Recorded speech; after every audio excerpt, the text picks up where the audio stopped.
Coba cukai cok cok cok sekali kalang nasi paman kanek ahani kanek ahani nang kunti chom chom tha nang ti chom chom tha ajak ta meka kong ta meka pang ta me nang kunti chom chom tha nang ti chom chom tha chome chono kali kalang nasi paman kanek ahani kanek ahani. Oh, emar lo sab tadun pencil bag angkok lo ma. Hong kek pia bien do dam rompo. Bo anita korp pigai jo. Oh, emoy lagi so. Oh. Kisar lo po jo. Oh, moy so. Ya. Hai pang oh. Lo. Pencil bag lo ma pini ka.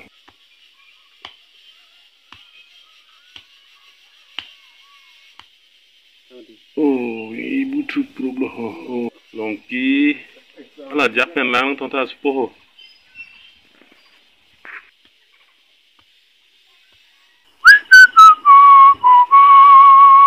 Ba dang he mulo ka lumi u he jo a ok chumi chilole Wanon tia spo. Lang igret ko. Wan ta to. Pu lang ho. Poto. Asupo.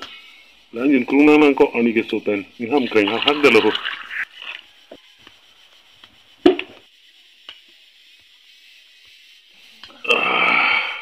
Non ansi kaya ran lo. Ani ke sota. Kam nang ke thele. Thing pia rum ta. To lu nu ne.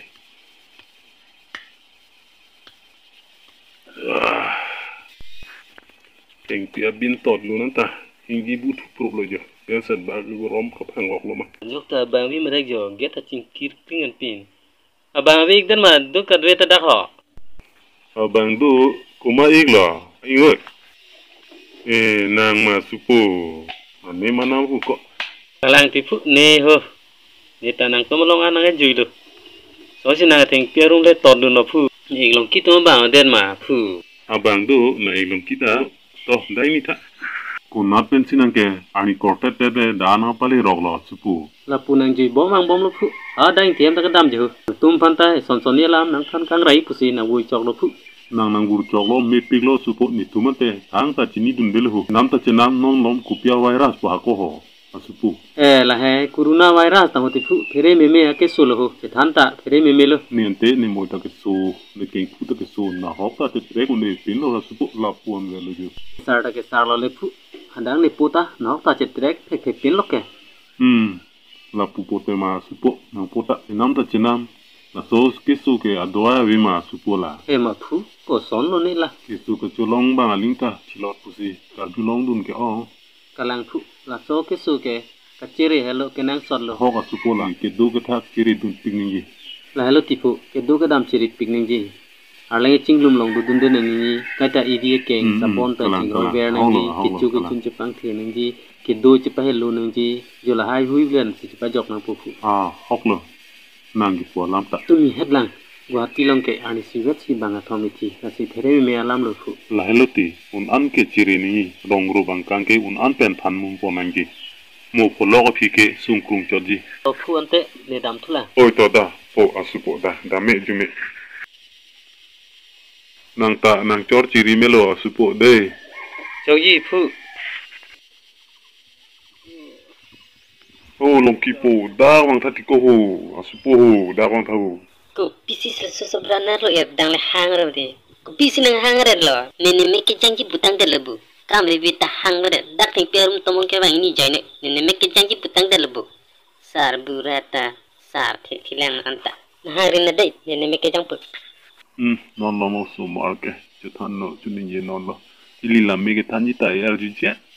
Ki sar tu panja. Chudu i rog lo. Em sang dam joy bang mi mulo ni tala. Non le lo ke dam ponang ke. Dam de phu ki ju dam ji. Dak dukanan je. Helmet si ponta. O phu ne ke katane le lo. Nang le na pudun de te. Puli ti ko nang ke. Munang hem ke wang hut nang pi than. Kui pen bikrontawan lok tako. Lepen angka joy kite. Tu sutawan comoko. Pu longki de. Ala mata ciku ponta. Chong là phụ. Là helmet đó tăng cọc lại, nang này luôn. Na haule do dam sita bang da prang yo bang peri hurut peri duni bang me hurut me duni yo me thang tik sik mek sik me. An eji ba phụ. Đã me jile jo, cái đam lo đây phụ. Oi da prang yo din no kai no bang che tamu ru piko. Bang da pram tadi kau pun tak. Reveran mak.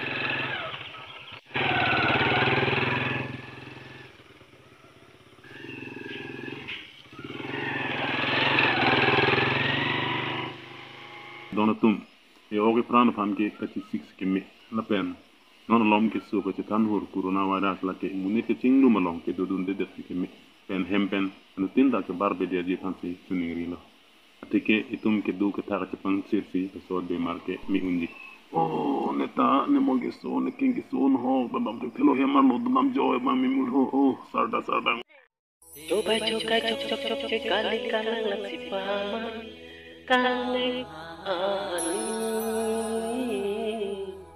kali